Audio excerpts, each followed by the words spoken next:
Итак, давайте с вами начнем. Тема нашего сегодняшнего вебинара – это кашель у кошек и собак. Расскажу, какой он бывает, по каким причинам он бывает и на что стоит владельцу обратить внимание, чтобы вовремя этот симптом, прошу прощения, тревожный обнаружить.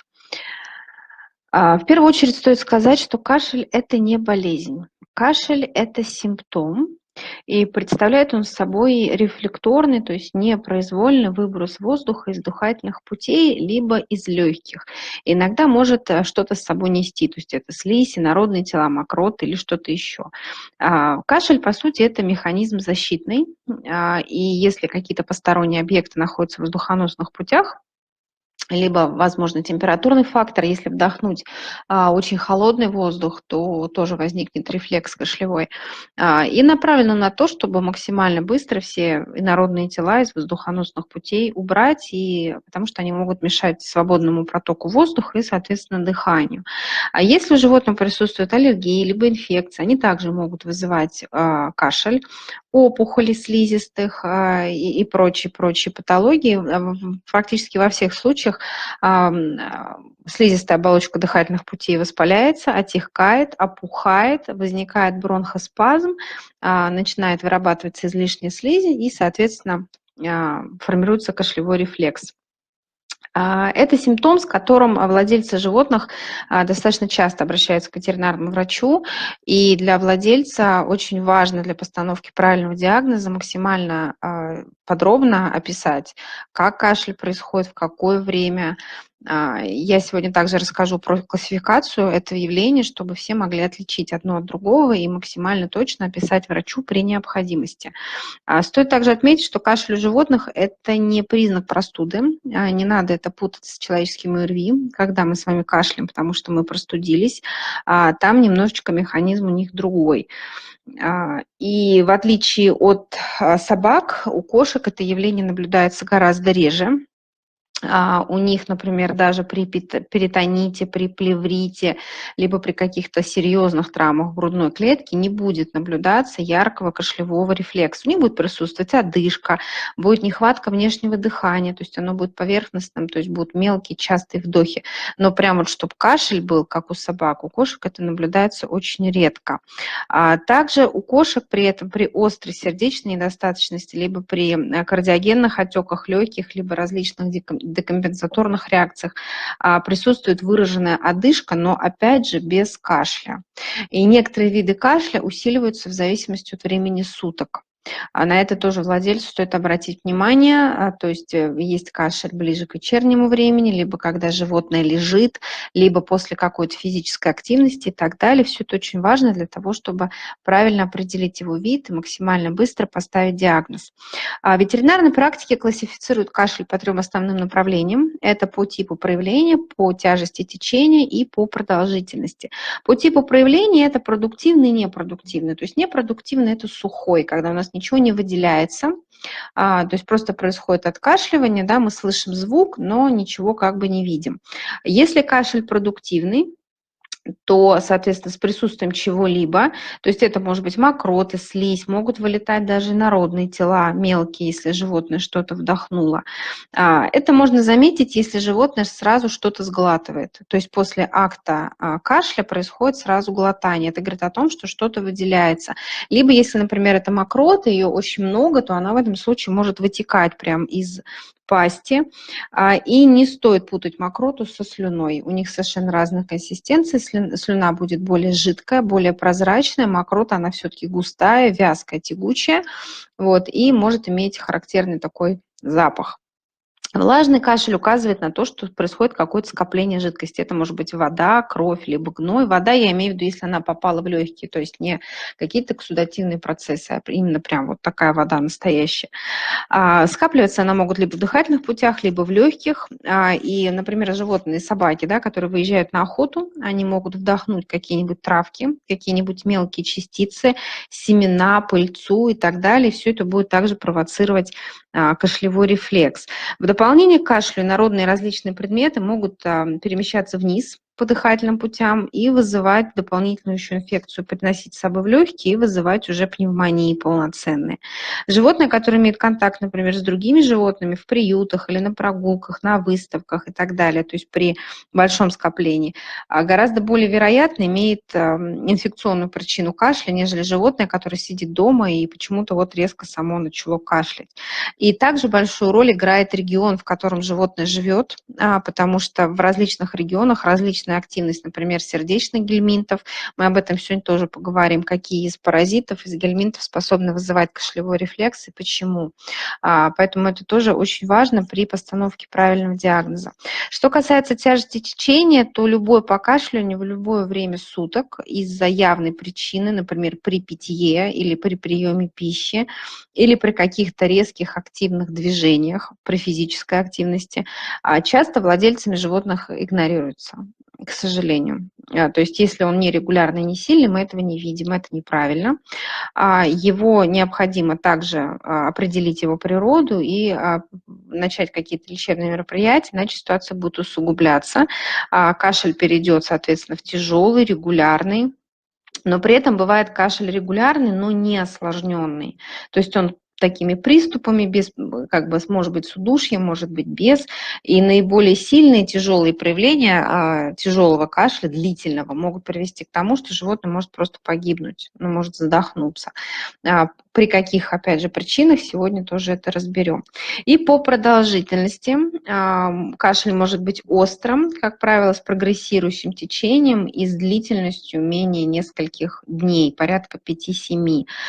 Или, например, подострый, но все-таки чаще ветеринарами он называется хронический, то есть он такой приходящий, уходящий.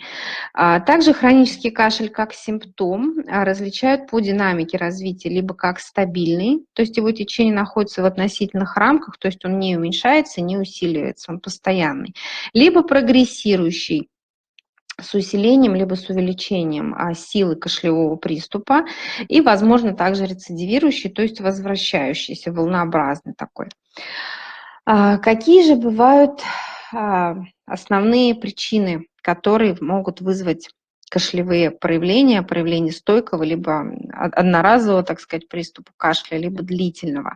Кашель, который вызван раздражением трахеи, либо по причине коллапса трахеи, часто возникает, когда животное находится в возбуждении. Если, например, животное, собака, пытается тянуть поводок, владельцы активных собак могут это периодически наблюдать. Если животное резко дернуло поводок, если это не шлейка, дернуло ошейник и после этого подкашлялось. Либо если оно сильно и какое-то время тянуло поводок, и после этого также начало кашлять, это связано с давлением на трахею. Если кашель вызван заболеваниями сердца, то может последовать вслед за физической нагрузкой, либо за какими-то волнениями, переживаниями. Кашель, опять же, из-за коллапса может быть стимулирован питьем, то есть животное выпило воды, и начался приступ. Кашель, который возникает во время или сразу после, через некоторое время после еды, может быть связан с заболеванием гортани либо с заболеванием пищевода. То есть это уже немножечко другое направление. Возраст и порода животных также будет влиять на природу кашля. Молодые животные гораздо более склонны к развитию кашля на фоне именно инфекционном. У молодых животных и животных в среднем возрасте, в первую очередь кошек, могут развиться хрипы и кашель на почве астмы, которую также нужно диагностировать. Кошки с астмой имеют внезапные приступы, у них проявляются и кашель, и хрипы. А собаки более старшего возраста, особенно карликовые породы, часто имеют сердечно-сосудистые заболевания, и ряд из них склонны к проявлению коллапса трахеи. И коллапс трахеи появляется чаще всего в среднем возрасте и при наличии избыточного веса. И опять же, собственно, у маленьких собак и не встречается у кошек. Это связано с особенностью строения трахеи. Сегодня тоже это более подробно рассмотрим. Лечение коллапса трахеи требуется сразу проводить, и это на самом деле выглядит пугающе. То есть, когда первый раз владелец наблюдает этот синдром, да, симптом, синдром, все вместе. То есть собака начинает задыхаться, вплоть до того, что она падает в обморок, теряет сознание, после этого трахея расправляется, животное приходит в себя, как правило, оно писается в это время. И первый раз, когда это видишь, это, конечно, это пугает. Поэтому обычно владельцы сразу хватают питомца и в клинику, и там уже происходит постановка диагноза. А в самых плохих случаях коллапс лечится хирургически. Но сегодня тоже это разберем более подробно. Если у нас природа инфекционная, например, питомниковый кашель, либо инфекционный трахеобронхит, вызывается инфекционными, соответственно, агентами, то в этом случае кашель происходит в течение нескольких недель, появляется в течение нескольких недель после общения с какими-то собаками, либо на улице, незнакомыми нам, на собачьей площадке, на выставке или еще где-то. Питомниковый кашель часто проходит самостоятельно, без какого-либо лечения, либо может перейти даже, в принципе, в такую хроническую форму, поэтому не надо ждать самовыздоровления, надо все-таки обращаться к врачу. А если кашель не утихает в течение нескольких недель, то, конечно, необходимо более глубокие исследования. У животных, так же как у людей, бывает танзелит, и часто он встречается среди, опять же, мелких пород собак и у животных молодых, то есть у щенков. Танзелит часто, кстати, поражает и кошек, и вызывает кашель, в том числе и у них. Миндалины, как вы видите, залегают достаточно глубоко в складках слизистой оболочки, и при проникновении определенной инфекции, например, опять же, такой как питомниковый кашель, миндалины начинают увеличиваться, они закрывают собой пути воздухоносные и, соответственно, затрудняют дыхание, и животное начинает проявлять кашель. Как только миндалины увеличили, соответственно, кашель может длиться очень долго, несколько часов, и, соответственно, животное пытается освободить что-то, откашлять, что-то выплюнуть. И в большинстве случаев такое состояние приходится лечить где-то двухнедельным курсом антибиотиков, и оно достаточно без проблем проходит. И если кашель хронический, тогда имеет смысл провести посев микрофлоры, чтобы уже определить чувствительность и уже прицельно бить по возбудителю. Если танзелит, опять же, часто возвращается, то животным, соответственно, проводится операция по удалению миндалин. Но здесь как бы ситуация очень похожа на человеческую. У многих собак мелких пород миндалины увеличены, скажем так, по причине генетической такой предрасположенности к таким вещам, и у них удаление миндалин может проблему как бы и не решить.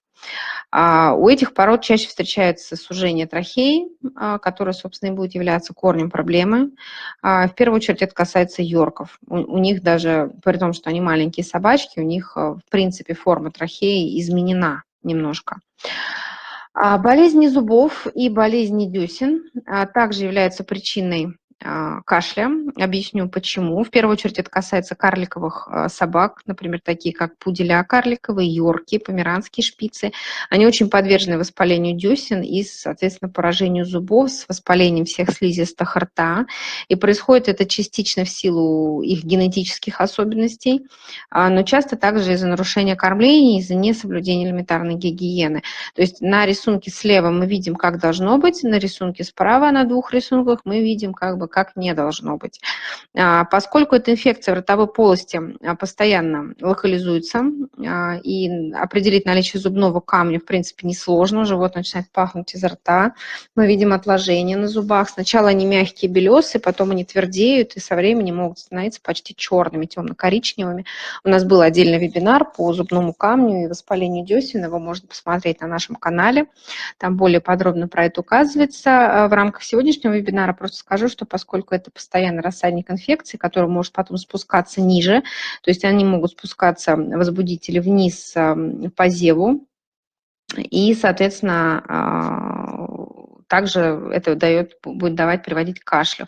Такие процессы воспалительные часто усугубляются, опять же, поскольку мы говорим про мелких пород, да, коллапсом трахеи, и которая будет достаточно долго не проявляться, если у нас не будет первичного воспаления, вот именно гортани и всего остального. То есть инфекция будет, но когда начнется кашель, это будет говорить о том, что уже все не очень хорошо. Зубной камень и проявление стоматитов, гингивитов, они достаточно опасны, так как инфекция потом начинает спускаться, как я сказала, ниже, да, ниже, то есть в нижние дыхательные пути, в бронхи, может, в принципе, даже достигнуть сердца. Поэтому, кроме того, что животное теряет способность нормально кушать, да, у него постоянно болят зубы, так она еще и страдает от сопутствующих проблем. Если есть проблемы с зубами, необходимо обязательно обращаться к врачу и все гнилые зубы воспаленные обязательно удалять, потому что сами они не вывалятся. Их нужно удалять хирургически. соответственно, убирать источник инфекции. А что касается кошек, у них причиной кашля может выступать ринотрахеид, то есть герпес-инфекция, герпес первого типа. И чаще всего наблюдается, когда животных содержится либо несколько, то есть это содержание скучно, либо это условия приюта.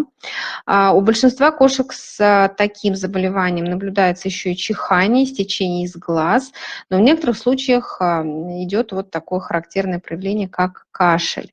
Кашель у кошки часто возникает не из-за самого конкретно вируса герпеса, а из-за того, что присоединяется вторичная бактериальная микрофлора, и, собственно, она будет оказывать воспалительные и раздражающие действия и уже провоцировать, вызывать кашель. Например, такие возбудители, как бордотелла. Она же, кстати, возбудитель питомникового кашля у собак, одна из. И поэтому она будет вызывать схожую здесь кашлевую картину.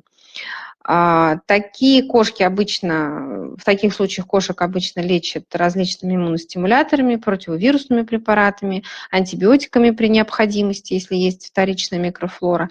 И, соответственно, после излечения это будет все эти неприятности.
Алло, алло, звук появился. А сейчас?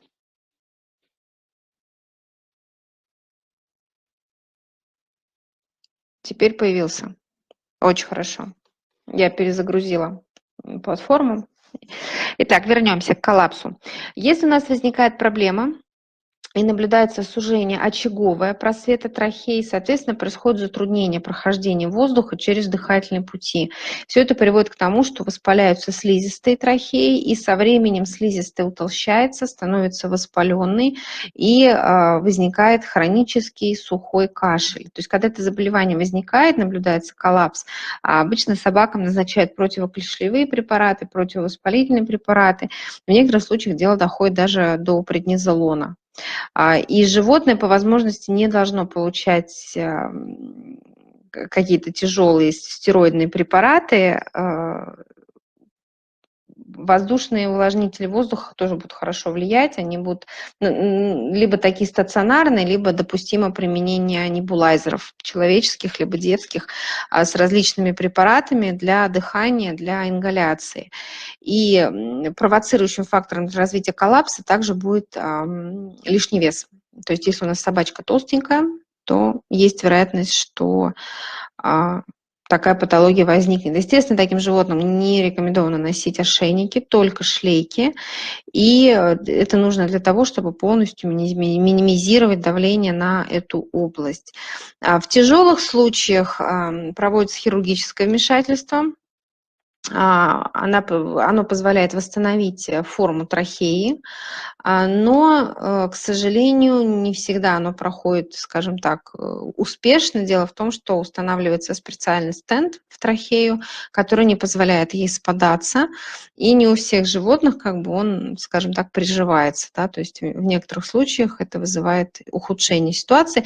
Но, с другой стороны, хирургическое вмешательство применяется только тогда, когда совсем все плохо, то есть когда животное уже хронически задыхается, и там уже как бы приходится идти на крайние меры.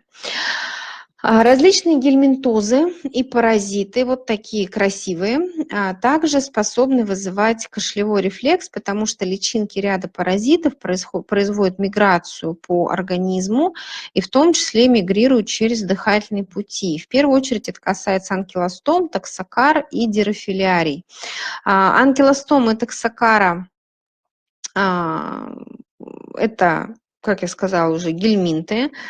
И в первую очередь эта проблема касается молодых собак и котят, соответственно, и щенков, которые содержатся в не очень хороших санитарных условиях. И когда собака или кошка случайно проглатывает анкилостому, либо личинку, либо яйцо, либо взрослого червя, но взрослого вряд ли, но чаще это происходит с личинками или яйцами, соответственно, личинки через желудок попадают и кишечник попадают в кровоток, и когда они достигают легких, они с мокротой откашливаются и повторно заглатываются, и затем уже вырастают в кишечнике во взрослую особь. То есть здесь кашлевой рефлекс у нас будет присутствовать для того, чтобы транспортировать вот этого паразита, чтобы он завершил свой цикл развития. А если у животного зараженного происходит миграция большого числа личинок сразу, то, собственно, это приводит к развитию трахеобронхита, а внешне он будет проявляться именно кашлем. И основным методом лечения таких болезней, конечно, является профилактическая обработка животных, в первую очередь матерей перед вязкой, потому что подвержены в первую очередь малыши, котята и щенки. Также возможно развитие кашля на почве аллергии. Дело в том, что летучие, пахучие различные аллергены на животных также оказывают воздействие. Некоторые собаки и кошки, точно так же, как и люди, испытывают и носовое, и дыхательное, трахеальное раздражение от контакта с аллергенами, либо с какими-то химическими веществами, с компонентами дыма, каких-то химических реагентов, пыли и так далее. Аллергия на клещей в пыли обычной, то также будет проявляться у животных в виде кашля. Это очень редкая причина, одна из самых редких, развития кашлевого синдрома у животных, но при этом она вызывает стойкий длительный кашель у питомцев, который достаточно сильно изнуряет животное и требует очень индивидуального подхода для того, чтобы определить, какой же аллерген вызывает такую ситуацию. Дирофилярии – это также паразиты, которые в процессе своей миграции воздействуют на дыхательные пути. По-другому они называются сердечные черви. И передаются они между собаками и кошками за счет комаров. Очень часто эта болезнь, не очень часто, гораздо чаще, скажем так, эта болезнь встречается у собак, нежели у кошек. И комар, который кусает зараженное животное, он принимает внутрь микрофилярий, то есть личинок, и потом, когда кусает здоровое, соответственно, их передает. Личинки мигрируют в тело нового хозяина и направляются конечным, скажем так, пунктом их жизни будет правое предсердие. И в зависимости от того, какое количество сердечных червей и продолжительность их нахождения в организме, сердце начинает потихонечку сдавать, начинаются проблемы, оно увеличивается в размерах, повреждается внутренняя выстилка слизистая, и, соответственно, если длительное время на эту проблему внимания не обращать, то там возникают уже достаточно тяжелые и зачастую необратимые последствия.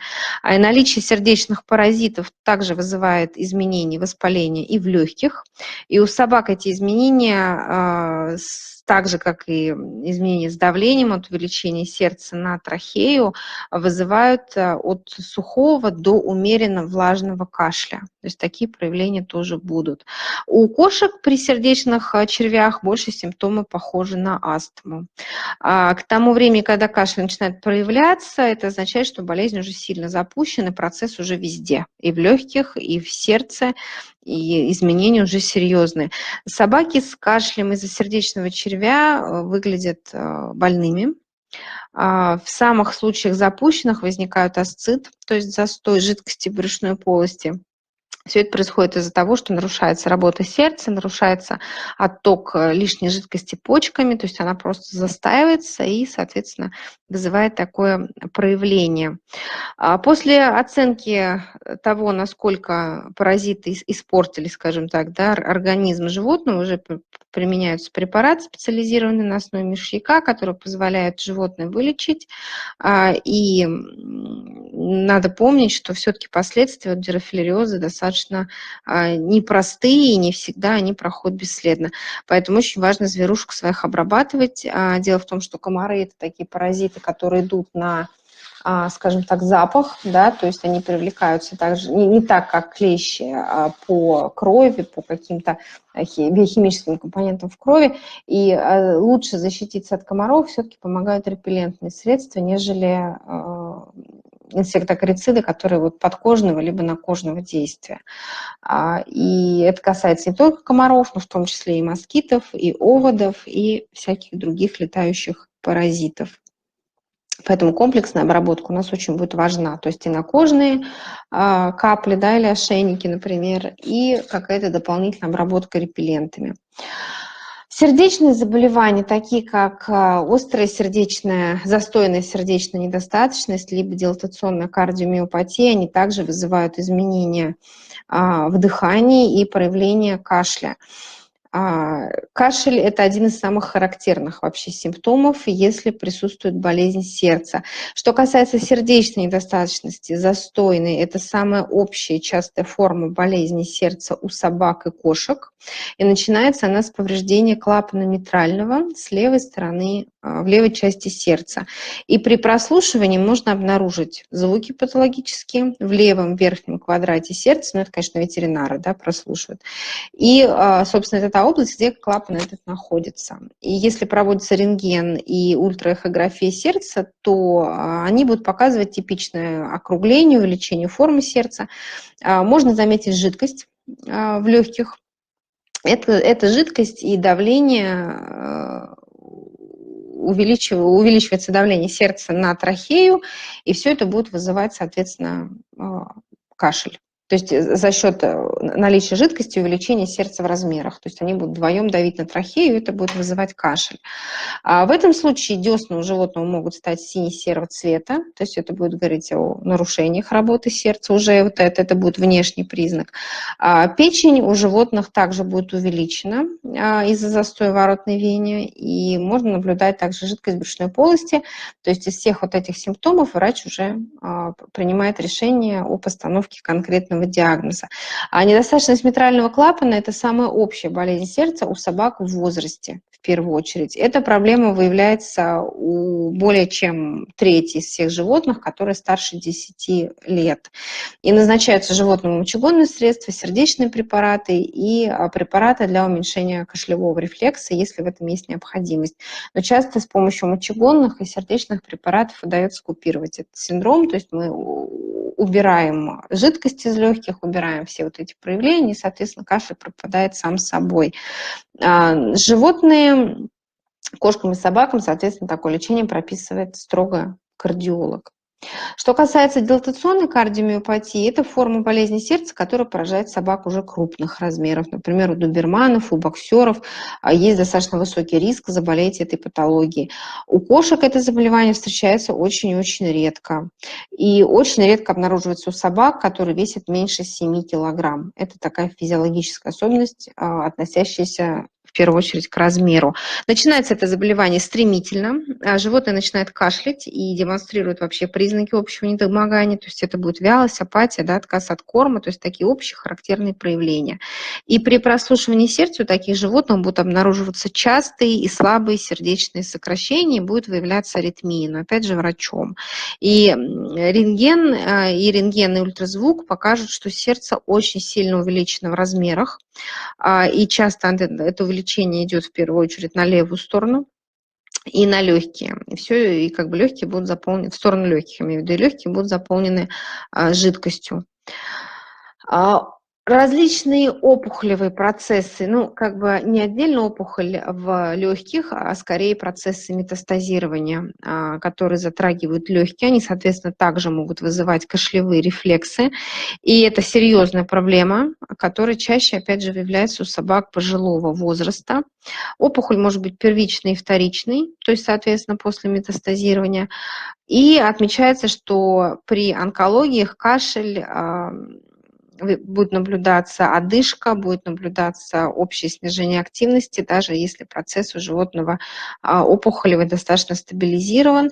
Но поскольку такое типичное, да, расположение, то, соответственно, все, что затрагивает легкие, мы уже знаем, оно все будет вызывать кашель.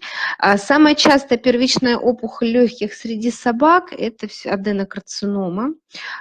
И, к сожалению, я не смогла найти хороший рентгеновский снимок собачки с опухолью легких, поэтому показываю вам только рентгены кошек. И верхнюю, и, собственно, нижнее изображение – это метастазы в легких у кошки. Купирование кашлевого синдрома при онкологических заболеваниях происходит бронхолитиками, то есть с препаратами, которые воздействуют непосредственно на бронхи, бронхорасширяющими и в некоторых случаях стероидами. Какова же диагностика и лечение кашля у домашних животных? Владелец, конечно, обязательно должен сразу, как только он слышит, что животное подкашливает или кашляет, обратиться к врачу. Нужно это для того, чтобы максимально быстро определить первопричину. Как вы видите, их очень много вариантов, и от самых незначительных до самых неприятных. Поэтому, соответственно, надо максимально быстро поставить диагноз. Врач обязательно проведет осмотр, послушает, пощупает. При необходимости, если есть подозрение на какие-то инородные тела, проведется эндоскопирование, эндоскопическое исследование на инородку через дыхательные пути, через глотку, возможно, заглянуть в пищевод, потому что все это находится рядом. И если что-то застряло в пищеводе, соответственно, он будет также воздействовать на трахею и вызывать кашлевой синдром. Если мы не подозреваем и не рассматриваем инородное тело, рассматриваем какой-то процесс патологический, тогда в этом случае рекомендовано провести анализы, общий клинический анализ крови и биохимический, и при необходимости провести эхо, ЭКГ сердца и прочие манипуляции для того, чтобы исключить сердечные патологии. Примечательно, что локализация инородного тела, например, в области кардиального сфинктера у собак вызывает позывы к рвоте, но хозяин может принять это за кашель. Вот здесь тоже как бы надо не путать, да, отличать кашель от рвотных позывов. В обязательном порядке проводят рентген грудной клетки, если мы подозреваем все-таки инородное тело у собаки и кошки. И если, соответственно, его находят, то проводят экстренное удаление, либо эндоскопически, либо хирургически. Самый информативный снимок рентгеновский будет, конечно же, в боковой проекции. Так, чтобы была видна и шея, и грудная клетка. То есть вся область должна захватываться. Если у нас питомец брахиоцефал, вот это очень важный момент, это касается и собак брахиоцефальных пород, и котиков, персов, и, соответственно, близких к ним, то в анамнезе обязательно учитывается храпы, сопение, кашель. А если у нас какие-то есть симптоматические проявления, то и такое явление, как стридер. Есть такое понятие стридер и стертер. Стридер – это высокочастотный звук, который возникает при вибрации, то есть это такое свистящее, скажем так, дыхание. Оно возникает из-за того, что происходит завихрение воздуха в воздухоносных путях, и, соответственно, мы слышим этот свист. Характерно это в первую очередь для собак именно брахиоцефалов и для кошек. И второе понятие – это стертер. То есть это звук низкочастотный, это тот храп и хрюканье, который мы слышим, опять же, от брахиоцефалов. В первую очередь это бульдожки и мопсы. И вот владельцам таких собак необходимо четко отличать, да, где зверушка сопит, храпит, а где именно присутствует кашель. Как правило, это умеют делать все владельцы, они знают, что для их питомца норма, а что, соответственно, нет.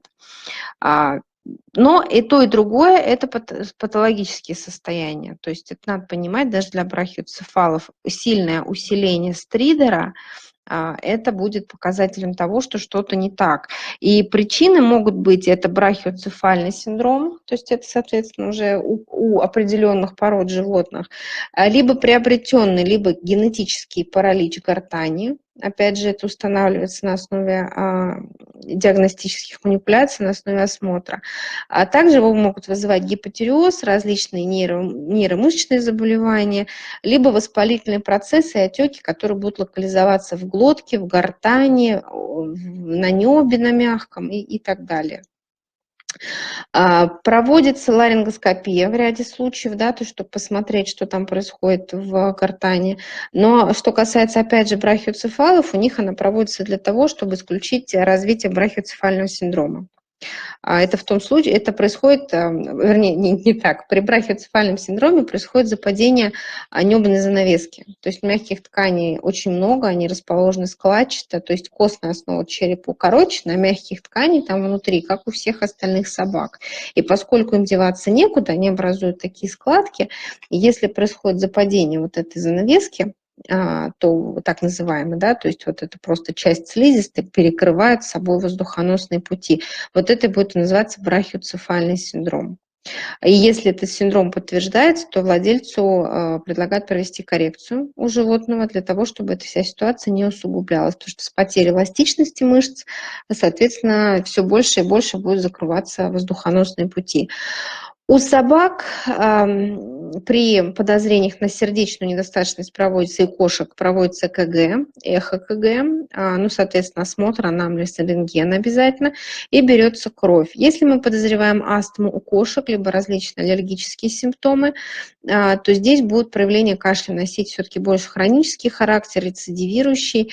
И когда животное находится в состоянии покоя, то кашель будет редким, сухим, но, возможно, с волнообразным течением и с периодами, когда он будет усиливаться, уменьшаться, возможно, будут приступы удушья, либо приступообразные состояния. В клинике используют различные специфические способы исследования болезней дыхательной системы. Их много, но опять же, это стоит обратить внимание на крупные достаточно клиники. Если у нас такое животное с особенностями, то нам нужно ехать в центр, который как минимум всеми этими располагает приборами. То есть это и рентген сразу, это ЭКГ, это эхо, это бронхоскопия, ларингоскопия, цитологию, чтобы они брали, если это необходимо, и так далее. Чтобы подтвердить первичный диагноз, нередко требуется проведение бронхоскопии с цитологией, то есть захватом небольшого количества вещества и исследованием трахеального мазка, чтобы понять, что же там внутри находится и как подступиться, как начать лечение. Что касается лечения, то, как правило, по кашлю терапия бывает симптоматическая, потому что мы с вами уже знаем, что кашель – это симптом, это не отдельное заболевание. И чтобы купировать проявление кашля, необходимо устранить его первопричину. И, собственно, лечение будет направлено как раз именно на эту первопричину. Если мы будем просто поддавать животному противокашлевые препараты, такие присутствуют в ветеринарном ассортименте, то это будет, конечно, неэффективно. То есть мы, конечно, будем их давать, если у животного изнуряющий тяжелый кашель, для того, чтобы улучшить его состояние, да, но это только в сочетании с терапией, направленной на первопричину. И, соответственно, это необходимо делать в ветеринарной клинике и не заниматься самолечением. Я благодарю вас за внимание. Надеюсь, вам было интересно. Если у вас есть какие-то вопросы, я готова на них ответить.